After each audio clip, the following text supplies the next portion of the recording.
बोली बाल कृष्ण भगवान की जय। अब पूतना अब रुक लो मैया, फिर गा लियो बाद में। लाला कन्हैया को देखे पूतना के हृदय में थोड़ा भाव जागो कि छोटो सा बालक है, मैं कहाँ मारूं आगू। फिर पूतना ने सोचो यदि मैं आगू छोड़ दूंगी तो महाराज कंस नाराज होंगे, मैं इसलिए इसको मार के जाऊं, क्योंकि ये महाराज कंस का दुश्मन है, उनका काल है। तब पूतना ने श्री कृष्ण भगवान को अपनी गोदी में उठा लियो और अपने स्तन से लगा लियो, दूध पान करावे लगी। तो कि जो ही भगवान को पूतना ने देखा तो भगवान ने पूतना को देख के अपनी आंख बंद कर ली। कुछ लोगों का भक्तों का भाव है ये भगवान के जो नेत्र है ना, दोनों, एक सूर्य है एक चंद्र है, यदि इनको देखेगी पूतना तो दया आ जाएगी। नाना प्रकार के भाव है भक्तों के। तब पूतना ने भगवान को उठा लिया, बाल कृष्ण को, और गोकुल से बाहर ले जा करके विशाल रूप धारण कर लिया, विकराल रूप, लंबे लंबे नाखून, लंबे लंबे दांत, काला भुजंग चेहरा, लंबी चौड़ी पूतना हो गई। और लाला के मुख में अपनो स्तन पान करावे लगे। तो जब बालक हो ना छोटो सा, दूध पीवे का मैया को, तो एक स्तन तो मोहड़ी में और दूसरे स्तन में पकड़ ले बालक। प्रायकर बच्चों का ये अभ्यास होता है। अब भगवान दूध पीवे लगे और दूध पीते पीते जो ही पूतना का जो प्राण अवरुद्ध होने लगा, अब पूतना चिल्ला भी लगी, अरे ये बालक कैसा है, ये कोई जादूगर तो नहीं है, अरे मेरे प्राण अवरुद्ध हो रहे हैं, लाला छोड़, अरे लाला छोड़। पूतना चिल्लावे लगी जोरते, अरे ये बालक है कि मेरा काल है, क्यों नहीं छोड़ता ये, लाला छोड़। सा मुंज मुंचालभीमिति प्रभाषिणी जय मानाखिल जीव निर्मणि विभ्रत्य नेत्रे चरणो भुजे मोह प्रसीत्र गात्रा विपति चिपति रुरोदः। जोर जोर से चिल्लाने लगी पूतना के, लाला छोड़ो। कन्हैया को गोद में ले लिया पूतना ने, पर लाला छोड़े बारे थोड़ी, अरे 7 दिन के छोटे से। अच्छा कन्हैया छोटे से बोल भी लग गए, 7 दिन के। कन्हैया के भी लगे कि मौसी, अरे मुँह पे तो पकड़बो आवे, छोड़बो तो मैंने सीखो ना है। अब पूतना के भी लगी, अरे ये छोटो सा बालक बोलेगा। चिल्ला भी लगी पूतना दूर से।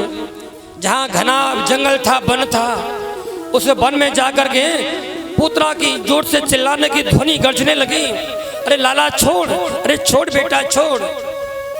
और लाला ने पूतना के प्राणों का हरण कर लिया। बोले बाल कृष्ण भगवान की, पूतना मर्दनहारी भगवान की। अब पूतना धड़ाम से जाकर के गिर गई उस वन में। बड़े बड़े वृक्ष खड़े थे। बताते हैं कि 100 योजन लंबा पूतना का शरीर। भाई ये तो राक्षस है, अपना कितना आकार बढ़ा ले, लंबे लंबे हाथ पांव। और जब गिरी ना तो इस पूतना का इतना बड़ा विशाल रूप था, कहते हैं कि इसके हाथ गिरे हाथरस में, पाम गिरे पैगाम में, नाक गिरी नागपुर में जाके। ये सब हास्य पर हास्य वाली बात है। तब ब्रजवासियों को पता पड़ा और कुछ ब्रजवासियों ने मैया यशोदा के द्वार पे जाके बोले, अरे मैया हो मैया। बोले कि हाँ लाला। अरे तू ना जाने अपने अपने बालकन ने कौन के हाथ में दे दे। लाला कहेगा, अरे जो तेरी बहन बन के आई ना, वो कोई स्त्री ना आए, कोई साधारण स्त्री ना आए, वो कोई सुंदरी ना आई, तेरी बहन ना आई वो, अरे वो कोई राक्षस नहीं। यूं ही यशोदा मैया ने सुनी और यशोदा मैया भाग के दौड़ के जाके देखो तो छोटे से कन्हैया पूतना के स्तन पान कर रहे हैं, छाती पे लेटे हैं, और लाला खेल रहे हैं बैठ के छोटे से। तुरंत ग्वालवाल ने सीढ़ी मंगाई और सीढ़ी पे चढ़ के कन्हैया को उतार गए नीचे और उतार के लाए। यशोदा मैया कहने लगी, हाय हाय, आज मेरे कुल देवता की कृपा थी, गौ ब्राह्मण की कृपा थे, आज मेरे लाला बच गयो है। मैं प्रातः काल लाला के नाम पे गौ दान करूंगी, ब्राह्मण भोजन कराऊंगी, संत भोजन कराऊंगी, मेरा लाला बच गयो है। तो कुछ ग्वालवाल कहने लगे कि अरे मैया तू बड़ी भोरी है, तू हर कोई पे विश्वास कर ले, तू देखे ना कि कौन राक्षस है कौन देवता है, सबके हाथ में अपने लाला को दे दे।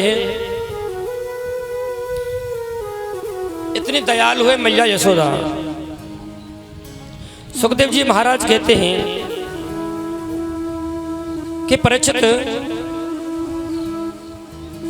भगवान श्री कृष्ण बाल गोपाल मैया यशोदा ने गोद में ले लियो और इधर गाय की पूंछ से कन्हैया को झाड़ो देवे लगे।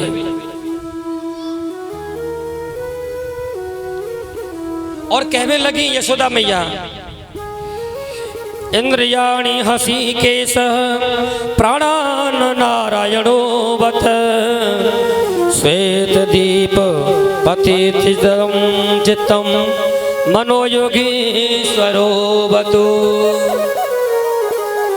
हे नारायण भगवान, हे इंद्रियों की रक्षा करने वाले हृषिकेश भगवान, प्राणों की रक्षा करने वाले नारायण भगवान, श्वेत दीप के पति लाला के चित्त की रक्षा करें, मन की रक्षा करें, योगेश्वर भगवान करें। कीर्तनम मातु गोविंद शयनम मा पातु माधव। खेलते हुए लाला की रक्षा करें गोविंद भगवान। इस प्रकार से मैया यशोदा देवताओं से बार बार ने विनती करती है कि मेरे लाला को कछु नहीं हो, आपकी कृपा से मेरे लाला की रक्षा है की चुकी है। इधर ब्रजवासियों ने मिलकर के पूतना के इतने बड़े विशाल शरीर को काट काट के और यमुना जी के किनारे पर लेके बहुत बड़ी चिता बनाई। सारे बन के जो वृक्ष कट के गिर गए थे पूतना के कारण, दब गए थे, टूट गए थे, उन वृक्षों को काट काट के पूतना के ऊपर डाल दिया। अब पूतना को वहीं जला दिया। जैसे ही पूतना जलने लगी तो धुआं निकला तो उसमें से एक सुगंधी निकलने लगी। सुखदेव जी महाराज कहते हैं कि राजन, इस प्रकार से भगवान ने पूतना का वध किया। राजा परीक्षित बोले कि गुरुदेव कि पूतना राक्षसनी है, भगवान को इसका विचार भी बढ़िया नहीं है। रुधिरासना, इसने हमेशा रुधिर पान किया हो,